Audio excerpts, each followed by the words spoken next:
Hi, this is Tim for Simply Binge, and thanks for watching our review of Deliver Us the Moon. I've recently found it hard to give my attention to a game with a 40-plus hour narrative arc, looking at you, Final Fantasy VII Remake. So when I crossed paths with Deliver Us the Moon, I was pleasantly surprised at the experience. Playing through the game was like experiencing a short action movie as the hero, and I could definitely see the cinematic influences like the movies 2001, Gravity, or Interstellar. 2030, the great energy crisis began. With hardly any resources left on our world, global powers created the World Space Agency to look beyond the Earth for answers. The answer was found in helium-3, a powerful isotope discovered in abundance on the Moon. With it, humanity could satisfy its energy demand for decades to come. And so, in 2032, mankind colonized the Moon. Spearheaded by the Lunar Council, the WSA constructed several permanent settlements to harvest and process helium-3. The resulting energy was transferred to Earth through a revolutionary energy network, the Microwave Power Transmission, or MPT. For a time, all seemed well. Then, one fateful night in 2054, the lights went out. No energy. The MPT had gone offline, and communication with the lunar colonist was lost. Without earthly resources to launch a full-scale rescue mission to the Moon, the World Space Agency was shut down permanently in 2055. But a small group of former WSA colonists refused to accept humanity's bleak future. Determined to discover the colony's fate and to restore the MPT, they've been preparing their mission in an abandoned desert launch facility. Now, in 2059, they are ready to launch an astronaut to the Moon. What awaits is unknown and unforeseeable, but the mission is clear. Deliver us the Moon. The launch of the mission is fraught with challenge as you navigate the abandoned launch center and get systems up and running.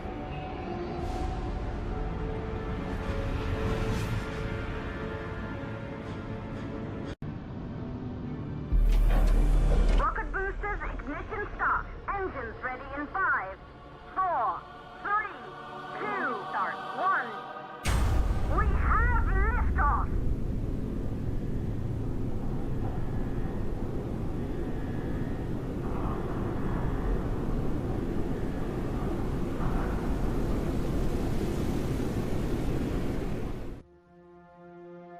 Shortly after separating the booster rockets, the action picks up as you dock with the space station.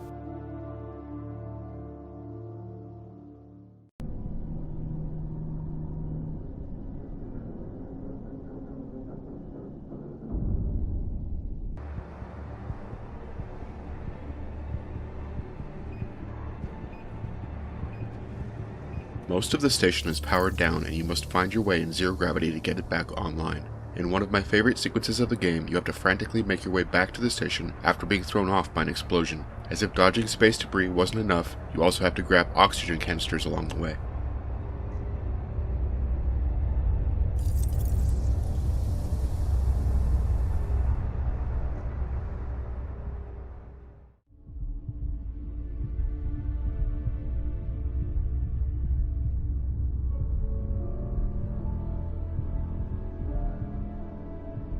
Once the station is finally powered up, you descend to the Moon's surface via the impossibly, but scientifically possible, space elevator. There at the main base, you awaken a robot named ASE, who helps you unlock security doors and access holographic memories. Now, at about halfway mark of the game, the true quest to deliver the Moon begins.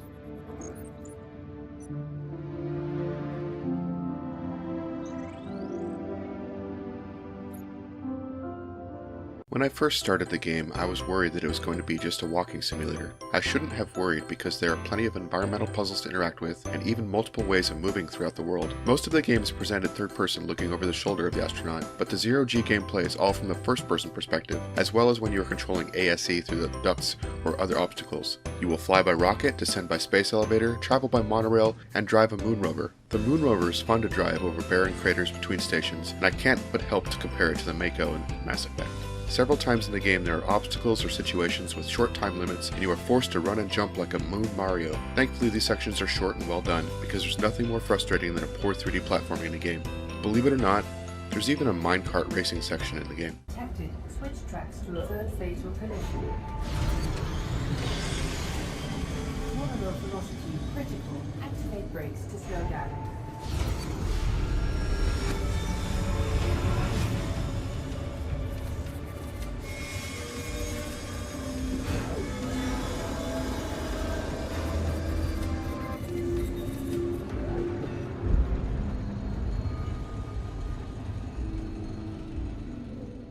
Movement is fun and varied throughout the game, but what about the puzzles? Overall, I love the puzzles in the game for their variety and connection to the world. You find yourself in situations where things are broken, and you have to use what's available to you to get things running again. Sometimes that means powering down one area of a station, and moving the powered cell to another, or you may find yourself manipulating 3D objects to reassemble equipment. Many games get lazy providing you with background information on the world, with notes and codexes strewn all over the world. Deliver Us the Moon does have some notes, but the game also provides audio logs and holographic recreations to fill in the backstory. These holograms provided by your ASE are very effective in fleshing out the mystery of what happened to the colony without long-winded dialogues or cutscenes. Deliver Us the Moon excels at pacing and ramping up of difficulty. The first few areas of the game are very cinematic and fast-paced, getting you into the world and acclimating you to the environmental puzzles. By the time you hit the moon surface, the challenges begin to open up and vary, but they build on the ones before. The game has a near-perfect mix of exploration, puzzle solving, and action that kept me engaged the whole way through. If you're looking for an out-of-this-world experience you can enjoy in 1 or 2 sittings, strap in to Deliver Us the Moon. All of the elements of storytelling, environmental puzzles, and cinematic action sequences fire together to launch the player into a memorable adventure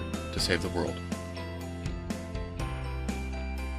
Thanks for watching our review of Deliver Us the Moon. Don't forget to check out the rest of our channel for game reviews and impressions.